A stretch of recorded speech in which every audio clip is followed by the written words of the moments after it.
Hello, I'm Gil Zilkha. Welcome back to my channel, Essential Classical Music, where we look at the best recordings of the classical music repertoire. This video is taken out of my larger video on the major chamber works. I hope you enjoy it. Now, for Haydn, I also want to mention a work that is actually originally an orchestral work that Haydn wrote for a church service in Spain that was commissioned from Haydn. This is his Seven Last Words of Our Saviour on the Cross, Opus 51, that he then adapted for a string quartet. And this is it may be something that you don't think of as typically Haydn. It's a really particularly emotive work. It starts out fairly dramatically in the introduction, and then you have the 7 words. Each is a different movement, and the words are not actually just a word. It's actually a complete thought that is from Jesus in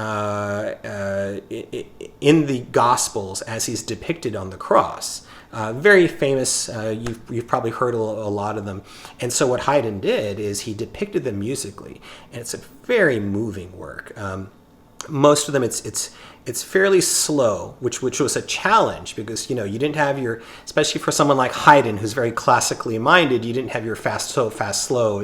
It was a lot of more sort of mellow, very introspective, and very, very beautiful and touching. And then he added this ending, which sort of ends dramatically. Very powerful work. And if you're going to have drama and expression, who are you going to call? The Lindsays. The Lindsay Quartet.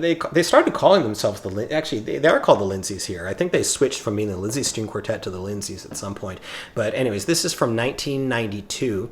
Very well recorded, and yeah, they give you that. They give you the emotion, the expression. They always put interpretation and communicating what the music is about first. And so for a work like this, you really can't go wrong with them. I do want to mention a vintage version from the early 50s, however, from the Vienna Concerthaus. This is a group that also recorded a lot of Haydn, and the expression that they give to this almost kind of romantic sounding expression is very apt for the work, and it's also a great way to hear it. It is a little bit rough sounding, a little bit rough around the edges, so you'll still want to start with the Lindsays, but if you love the work, I would also check this one out. Thanks for watching. I hope you have a great day and happy listening.